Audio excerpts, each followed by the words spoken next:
Nathalie Kosciusko-Morizet, nous sommes rejoints par Romain Desarbres pour l'After RMC. Romain, à vous. Bonsoir Olivier, bonsoir Nathalie Kosciusko-Morizet.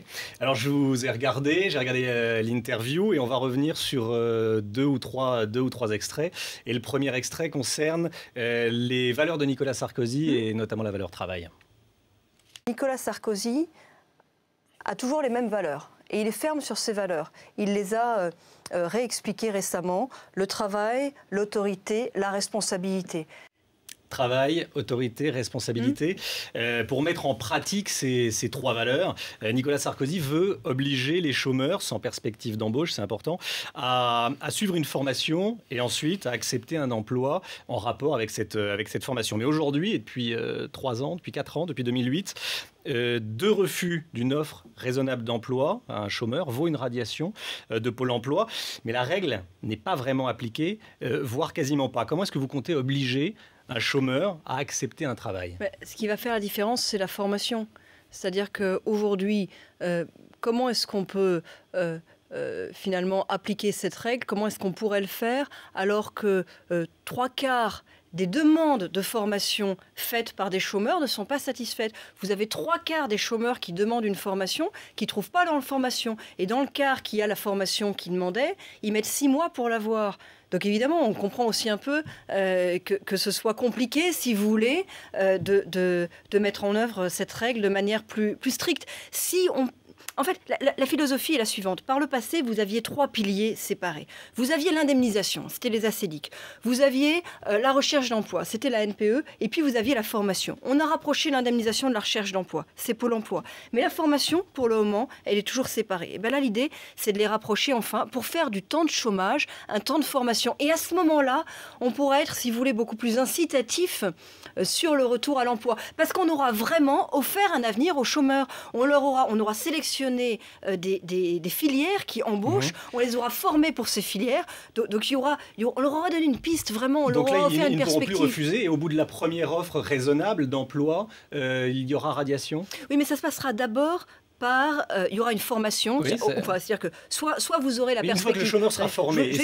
Soit vous aurez la perspective de retrouver un emploi très rapidement. Si vous ne l'avez pas, on sélectionnera ensemble une formation dans une filière qui est une filière qui embauche. Et puis à l'issue, on vous proposera un emploi dans cette filière qui embauche. Mais et c'est là... Et la première offre d'emploi, offre raisonnable d'emploi à ce chômeur qui sera formé dans une filière. À la première ou à la deuxième, ce sera discuté avec les partenaires sociaux. Mais oui, l'idée, c'est du coup d'être beaucoup plus directif. Nathalie Kosciusko-Morizet, c'est que ce système a été mis en œuvre dans d'autres pays, et parfois on dit à celui à qui on propose un emploi, certes, vous allez être moins payé dans ce nouvel emploi que ça n'était le cas précédemment, mais tant pis, vous devez le prendre quand même. Est-ce que ça sera la même règle en France? On met en place des grilles, et si vous voulez, on ne propose pas n'importe quoi à n'importe qui. C'est-à-dire que si vous étiez informaticien, on ne vous demande pas de devenir chauffeur-livreur quand même. Ça ne fonctionne pas comme ça. Simplement, on sélectionne ensemble des filières qui embauchent. Parce que par le passé, on sait bien que dans ce pays, on a trop souvent orienté, y compris des jeunes, dans des filières qui n'embauchaient pas. Et que derrière, c'est des impasses. Et on ne peut pas laisser quelqu'un qui est encore en âge de travailler, qui a la capacité de travailler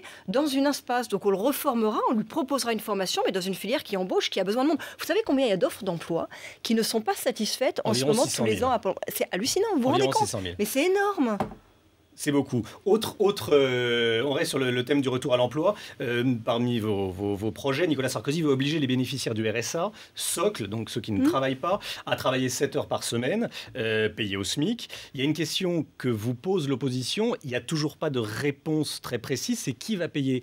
Aujourd'hui, c'est les départements. Ce sont les départements qui payent. Or, les départements sont endettés à hauteur de 30 milliards, globalement, 1 520 € par foyer fiscal. Qui va payer ces 28 heures mensuelles à peu près? Alors d'abord, c'est une proposition qui est faite parce que le RSA fonctionne bien dans sa partie qui consiste à éviter aux gens la très grande pauvreté. 150 000 personnes qui ont été sorties de la très grande pauvreté par le RSA, mais ne fonctionne pas bien pour la partie insertion. Aujourd'hui, on a moins de 40% des Français qui sont au RSA, qui ont un emploi. Et en fait, c'était supposé être un revenu qui vous accompagne vers l'activité et ça marche moyennement. Donc l'idée, c'est de lui redonner cette vocation qui était sa vocation initiale. Après, qui paiera pour les 7 heures? Évidemment, il y aura une négociation, il y aura une discussion discussion avec les collectivités territoriales. Mais vous savez, c'est l'intérêt de tout le monde que les gens ne restent pas indéfiniment au RSA et retrouvent un travail. Et on sait bien que s'ils restent durablement éloignés de l'emploi, ils n'ont aucune chance d'y revenir. On va regarder le deuxième extrait. C'est un extrait sur la proposition politique du week-end, celle de François Bayrou. Sur l'idée de réutiliser, de remettre à l'ordre du jour cet outil puissant de la Ve République qu'est le référendum. Je vois qu'il rejoint la proposition de Nicolas Sarkozy. Et d'ailleurs, c'est pas anodin. C'est-à-dire que depuis le début de cette campagne, le débat s'organise beaucoup autour des idées et des propositions de Nicolas Sarkozy. Alors avec ce référendum de François Bayrou donc sur les institutions, François Bayrou qui propose de soumettre au vote la reconnaissance du vote blanc, un gouvernement de moins de 20 ministres, la fin du cumul des mandats par les députés ou encore la limitation à 400 du nombre de députés. Est-ce que là c'est pas François Bayrou qui va plus loin, qui fait la campagne, qui apporte une idée plus que Nicolas Sarkozy ce week-end? Est-ce qu'il n'est pas allé plus loin que l'idée de réutiliser le référendum et de retourner vers les Français sur un certain nombre de propositions grâce au référendum, il vient plutôt sur une proposition de Nicolas Sarkozy.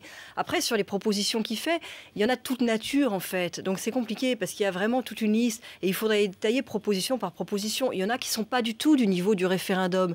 Il y en a qui ont d'ailleurs déjà été faites par Nicolas Sarkozy, comme baisser le nombre de parlementaires ou introduire une dose de proportionnelle. Il y en a dont il faudrait pouvoir discuter et détailler, comme par exemple le cumul des mandats. Moi, sur le cumul des mandats, je trouve qu'il faut être très limitatif sur le nombre de mandats. Par exemple, on ne prend pas assez en compte la présidence des communautés d'agglo. Et d'ailleurs, je m'amuse de voir certains socialistes qui prônent aujourd'hui la fin du cumul des mandats. Quand vous regardez le nombre de mandats que cumule quelqu'un comme Jean-Marc Ayrault, qui est en plus président du groupe socialiste, qui est sur une grosse ville comme Nantes, enfin, si vous voulez, il y en a qui pourraient mettre un peu d'eau dans leur vin. Mais si c'est pour créer un corps de législateurs spécialisés et avoir à Paris, à l'Assemblée, que des apparatchiks qui n'ont jamais vu un électeur, surtout qu'ils auraient été élus sur la partie du scrutin proportionnel et qu'ils n'auraient jamais eu de mandat local, moi, personnellement, je ne suis pas pour, par exemple. On va regarder le dernier extrait. Il concerne le bilan du quinquennat.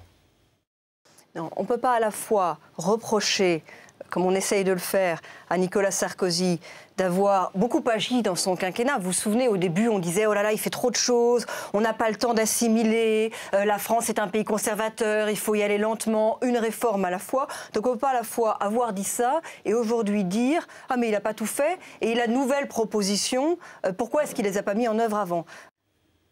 Alors, sur le quinquennat de Nicolas Sarkozy, le président lui-même a concédé avoir commis des erreurs au cours de son mandat.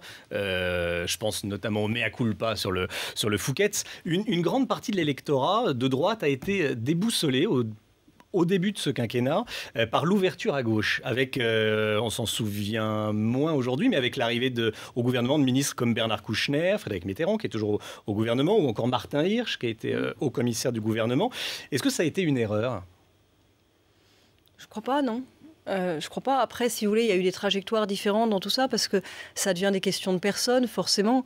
Ça se passe plus ou moins bien dans la durée. Les gens ont plus ou moins envie de rester. Il y a un renouvellement qui se fait. Mais enfin, au bilan, il n'en reste plus qu'un. C'est Éric Besson.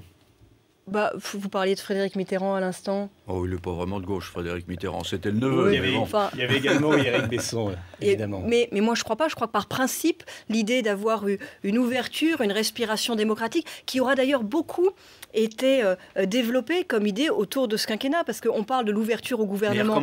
Mais quand oui, on dit, quand on décide que la commission des finances va être présidée par quelqu'un de l'opposition, alors c'est pas de l'ouverture de la même manière, mais c'est aussi une démonstration de non-sectarisme. Moi, je crois que la France a besoin de ça. Non, envie de ça. Et sur la question, est-ce qu'il recommencera? 2012, écoutez, dans le fameux off de Guyane, celui qui a été éventé par tout le monde, il disait oui. Il pourrait donc y avoir des ministres socialistes au prochain gouvernement si Nicolas Sarkozy est réélu.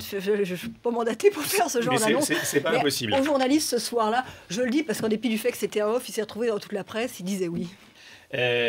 Aujourd'hui sur Radio J, Claude Guéant dit que le Front National n'est pas un parti républicain, que c'est davantage un parti nationaliste et socialiste. En clair, davantage un parti nazi. Un parti qui n'est pas républicain et qui est davantage un parti nazi, est-ce qu'il doit être interdit en France? Attendez. Il parle d'un parti nationaliste et socialiste, pas d'un parti national-socialiste. Je trouve que votre raccourci est rapide.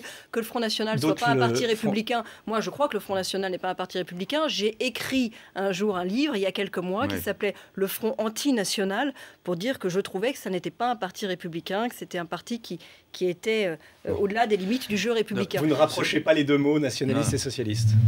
Je ne suis pas sûre que Claude Guéant les entendait ici et je trouve que c'est raccourci de l'histoire. Si vous voulez, c'est pas le sujet. Il n'y a pas besoin d'aller vers ce genre d'anathème pour dénoncer aujourd'hui ce qu'est le Front National, c'est-à-dire une absence totale de solutions et de propositions. Le Front National, c'est du surf sur la crise, c'est tout. Donc la conjonction de coordination sauve le Front National qui ne sera pas interdit. Voilà, c'est la conclusion de cette émission. Merci Nathalie Kosciusko-Morizet d'avoir été avec nous ce soir. Merci Romain. Dans un instant, vous aurez le journal de 20h qui vous sera présenté par Marc Hautemans. Bonne soirée à tous.